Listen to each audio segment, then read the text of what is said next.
Welcome in another video of physics student. Last lecture में हमने mutual inductance का concept clear किया था। तो आज के इस वीडियो लेक्चर में उसी टॉपिक को कंटिन्यू करके जो अल्टरनेटिव डेफिनेशन है फॉर म्यूचुअल इंडक्टेंस, तो उसका हम डिटेल स्टडी करेंगे। तो शुरू करते हैं आज का ये video. So the next topic is the alternative definitions of mutual inductance. तो इसमें हम जो डेफिनेशन है अलग अलग म्यूचुअल इंडक्टेंस के, उसका हम स्टडी करेंगे। So from equation 12.41 and from equation 12.42 we can write the phi21 is equal to mi1 and phi12 is equal to mi2, जो लास्ट सेक्शन में हमने डिराइव किया था। This phi21 is the magnetic flux linked with the second coil with respect to 1.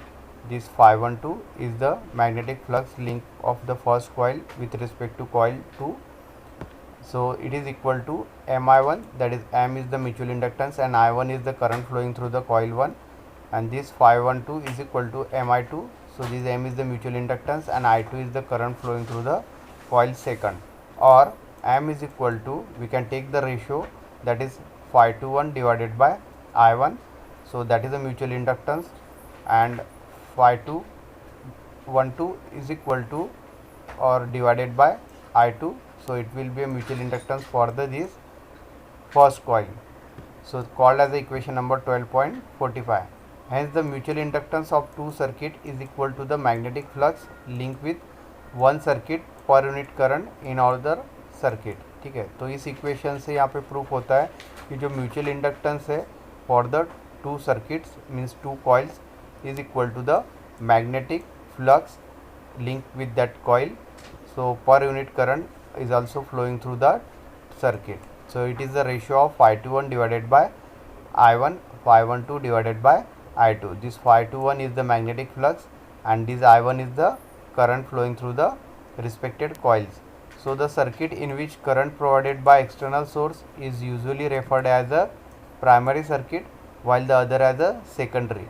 ठीक है, तो जो circuit या कॉइल हमने यहाँ पे स्टडी किया, ठीक है, तो जो करंट हम प्रोवाइड कर रहे हैं एक्सटर्नल सोर्स से, ठीक है, so that will be referred as a primary current, तो वो प्राइमरी करंट है, while other as a secondary. Means यहाँ पे जो I1 करंट है वो हम यहाँ पे बैटरी सोर्स से प्रोवाइड कर रहे हैं, means it is the external source, ठीक है, एंड जो I2 करंट है वो सेकेंडरी करंट है, that is flowing through the coil second. So therefore the mutual inductance M of two circuits or coils is the magnetic flux phi s. ठीक है, तो जो म्यूचुअल इंडक्टेंस है for this to coils is the magnetic flux phi x linked with the secondary circuit per unit current IP of the primary circuit. IP जो यहाँ पे वो primary current है, ठीक है, जो हम एक्सटर्नल सर्किट से या एक्सटर्नल सोर्स से वहाँ पे प्रोवाइड कर रहे हैं, ठीक है, and phi s is the magnetic flux with the secondary coil. So we can write this M is equal to phi s divided by IP. ठीक है, so that is the mutual inductance. M is the mutual inductance, phi s is the magnetic flux of the secondary circuit or coil and IP is the primary current. ठीक है, तो जो equation 12.45 है, ठीक है, तो उसी को हमने यहाँ पे जनरलाइज किया है with respect to this primary current IP and generalized magnetic flux of this secondary circuit or secondary coil. So therefore M is equal to phi s divided by IP.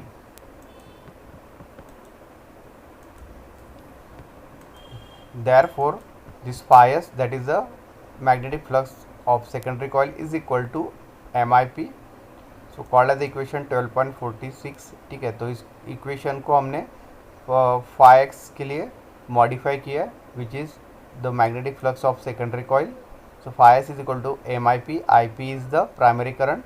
So from Faraday's law, E is equal to minus d phi by dt. So that is the rate of change of magnetic flux with respect to time. So by using the Faraday's law, ES is equal to minus d phi s by dt, where this ES is the electric field of the secondary coil, phi s is the magnetic flux of the secondary coil. So that is equal to minus d by dt, जो कि एक constant है, तो उसे हमने outside निकाल लिया है, into we are putting the value of this phi s as a MIP, which is the mutual inductance, and IP product. IP is the primary current. So minus D by D T into M I P that is equal to minus M D I P divided by D T. So that is the rate of change of primary current with respect to time. So और M is equal to in modulus. ठीक है, तो यहाँ पे negative sign को observe करने के लिए हमने मॉडुलस लिया है. So it is E S divided by D I P divided by D T. So that is the mutual inductance. So called as equation number 12.47. Hence the mutual inductance is defined as the value of induced EMF produced in the secondary circuit per unit rate of change in current in the primary circuit. तो ये जो equation है mutual inductance का that is 12.47. तो इससे जो mutual inductance का definition बनेगा वो इस तरह से the value of induce E M F is the induce E M F produce in the secondary coil. So that is E S that due to the per unit rate of change of current in the primary circuit, that is DIP divided by dt. So that is the rate of change of primary current with respect to time. So that is the mutual inductance. So this is the one of the alternative definition of mutual inductance. तो ये एक alternative definition है mutual inductance का. And the unit of mutual inductance is Henry, which is denoted by capital H. तो जो unit है measure करने का इंडक्टेंस का म्यूचुअल इंडक्टेंस का वो है henry. So henry is equal to volt per S. So it is ohm per S. So 1 henry is equal to 1 ohm dot S. So that is the unit for the mutual inductance if corresponding to 1 AS rate of change of current in the primary circuit. A is the ampere. So induced EMF produced in the secondary circuit is 1 volt. ठीक है. So if the rate of change of current in the primary circuit is 1 AS. ठीक है, तो जो rate of change of current है primary circuit का that is IP current. So if it is 1 AS ampere per second, then जो induce होगा EMF secondary circuit में वो होगा 1 volt. Then the mutual inductance M of the two circuit is 1 henry. तो इस case में जो म्यूचुअल इंडक्टेंस होगा एम वो होगा 1 हेनरी.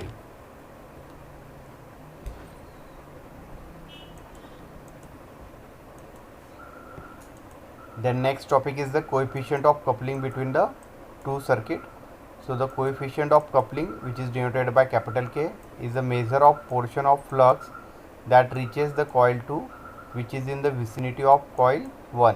तो जो कोएफिशिएंट ऑफ कपलिंग है उसे कैपिटल के से डिनोट किया जाता है और जो मेज़र होता है portion of flux that is phi that reaches to coil 2. ठीक है, तो जो मैग्नेटिक फ्लक्स रीच होते हैं कॉइल 2 तक which is due to the coil 1. ठीक है, तो जो मैग्नेटिक फ्लक्स रीच हो रहे कॉइल 2 तक due to the coil 1. So that is the measure of coefficient of coupling and it is denoted by the K.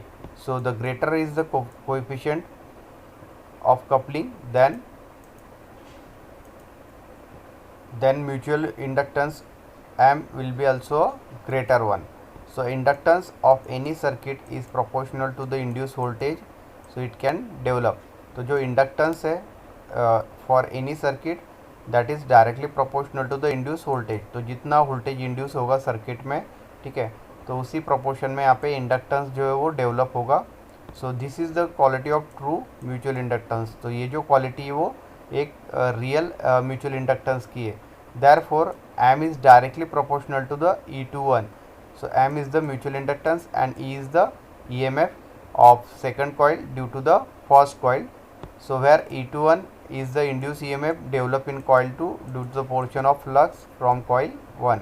तो E21 जो है वो EMF है जो डेवलप हुआ है कॉइल 2 में due to the flux link with the coil 1 which is reaching to the coil 2 that is K∅1. ठीक है, so this K is the coefficient of coupling and ∅1 is the magnetic flux of the coil 1. But induce EMF is also proportional to the number of turns in the coil. But जो induce EMF produce हो रहा है coil में, ठीक है, so that is proportional to the number of turns of the coil. ठीक है, तो जितने नंबर ऑफ टर्न्स है कॉइल के, ठीक है, तो उस पर भी डिपेंड है. So therefore E21 is directly proportional to the N2 into K∅1. So E2 is the EMF produced in coil 2 due to the coil 1, and N2 is the number of turns of the secondary coil, and this K is the coefficient of coupling, and phi 1 is the this magnetic flux of the coil 1. So therefore phi 1 is directly proportional to the N1. जो magnetic flux है phi 1 of coil 1 वो directly proportional है जो number of turns है coil 1 के. Therefore E21 is directly proportional to the N2 into Kn1. ठीक है, तो यहाँ पे हमने वैल्यू पुटअप किया है phi 1 का as a N1 in this equation. So therefore E21 is directly proportional to the N2. K, instead of phi 1 we are putting the N1, which is the number of turns of the coil 1. Also inductance L is directly proportional to the N square, or N is directly proportional to the under root of L. So therefore N1 into N2, N1 जो है वो coil 1 के turns है, N2 है secondary coil के turns, directly proportional to the under root of L1 into under root of L2. L1 inductance in coil 1, L2 is the inductance in the coil 2. Therefore we can write under root of L1 into L2. Then replacing E21 with the M. ठीक है, तो जो EMF है उसे हम replace करेंगे mutual inductance से. So we can write the equation as a M is equal to K into under root of L1 into L2, called as the equation number 12.48. So M is the mutual inductance, K is the coefficient of coupling, and into L1 into L2, which are the inductance of coil 1 and coil 2. So this K is usually less than unity. तो जो coefficient of coupling है उसका जो value है वो less than unity है, means 1 है. So if K is equal to 1, the two coils will be perfectly couple. ठीक है, तो अगर कोएफिशिएंट ऑफ कपलिंग यहाँ पे यूनिटी है, दैट इज़ 1, तो दोनों कॉइल्स हम सर्किट में यूज़ कर रहे हैं, they are perfectly couple with each other, and therefore M is equal to under root of L1 into L2. ठीक है, यहाँ पे K का जो वैल्यू वो हमने यहाँ पे 1 पुट किया है. So that's why M is equal to under root of L1 into L2. So there are 3 conditions which are depend on the this value of coefficient of coupling. ठीक है, तो फर्स्ट केस जो है, if K is greater than 0.5 the two coils are tightly couple. ठीक है, अगर जो coefficient of coupling है K वो ग्रेटर देन है 0.5 से, ठीक है, तो जो दोनों कॉइल्स है they are tightly couple with each other. Second case, if K is less than 0.5 the coils are loosely coupled. ठीक है, कोएफिशिएंट ऑफ कपलिंग अगर लेस देन 0.5 है, सो इन दैट केस जो कॉइल है दोनों वो लूजली कपल है. Third case, if L1 is equal to L2, जो इंडक्टेंस L1 है कॉइल 1 का एंड इंडक्टेंस L2 है कॉइल 2 का, if they are same then coil with the self inductance. ठीक है, तो सेल्फ इंडक्टेंस यहाँ पे इंड्यूस होगा कॉइल्स में. If L is coupled to itself then mutual inductance is M is equal to under root of L1 into L2 is equal to L square, that is equal to L.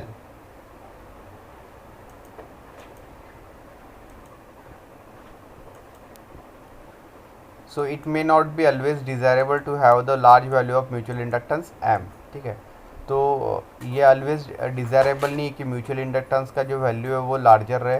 ठीक है, और large value of M is desirable for the transformer. ठीक है, तो larger value mutual inductance का है वो desired है ट्रांसफार्मर में. ठीक है, जो कि एक इलेक्ट्रिकल डिवाइस है.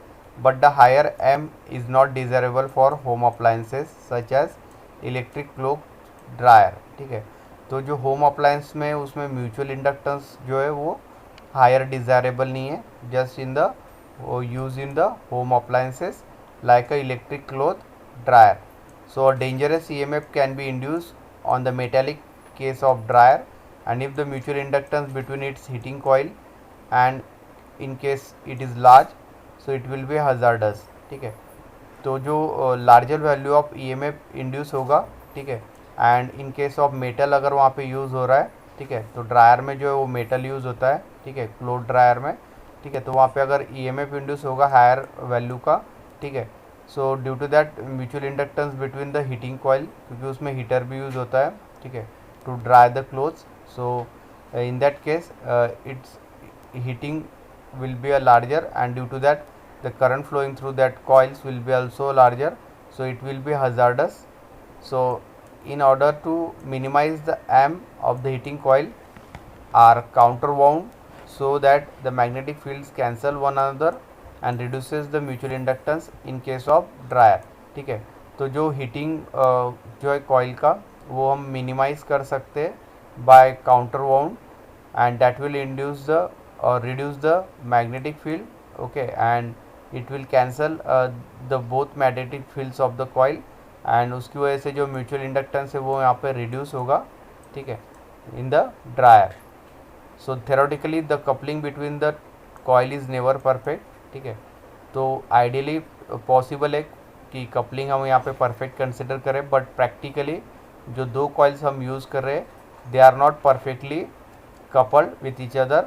सो if two coils are wound on a common iron core, तो दोनों जो कॉइल है उसके लिए अगर हम फॉर्मर जो यूज़ कर रहे हैं जिस पे हम कॉइल को वाउंड कर रहे हैं, ठीक है, if it is made of iron, so the coefficient of coupling can be consider as a unity. ठीक है, तो उस कंडीशन में अगर हम आयरन फॉर्मर का यूज़ करते हैं तो कोएफिशिएंट ऑफ कपलिंग को कंसिडर करेंगे हम as a unity. So the value of K is equal to 1. But in case of two air core coils or two coils on separate iron cores, the coefficient of coupling depends on the distance between the two coils. ठीक है, तो जो separation होगा iron course का between the two coils, ठीक है, तो उसके लिए जो कोएफिशिएंट ऑफ कपलिंग है वो डिपेंड होगा distance between the two coils and also on the angle of between the axes of two coils. ठीक है, तो जो डिस्टेंस है दोनों कॉइल में एंड जो एक्सेस होगा बिटवीन द टू कॉइल्स उस पर डिपेंड होगा coefficient of coupling. So when the coils are parallel that is in line, the coefficient of coupling is maximum. ठीक है, तो दोनों कॉइल्स अगर पैरेलल है, ठीक है, विथ ईच अदर, तो उस कंडीशन में कोएफिशिएंट ऑफ कपलिंग मीन्स के का जो वैल्यू रहेगा वो लार्जर रहेगा. If the axes of the coils are right angles, ठीक है, तो in that K is minimum. तो जो एक्सेस है कॉइल्स के अगर वो इन लाइन है that is right angles to each other, तो उस केस में जो कोएफिशिएंट ऑफ कपलिंग है वो मिनिमम होगा.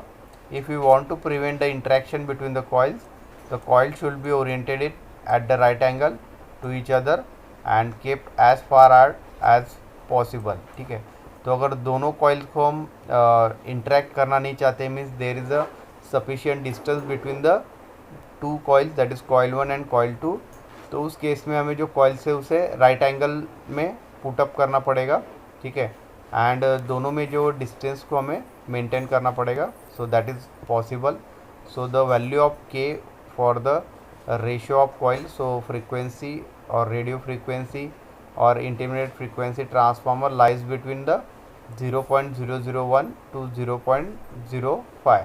ठीक है, तो जो रेडियो फ्रीक्वेंसी ट्रांसफार्मर है जो कि एक टाइप ऑफ ट्रांसफार्मर है, ठीक है, तो उसमें जो वैल्यू है के का that is coefficient of coupling का, वो उसका रेंज यहाँ पे दिया हुआ है दैट इज़ 0.001 टू 0.05 के बीच में कोएफिशिएंट ऑफ कपलिंग का वैल्यू उसमें यूज़ होगा.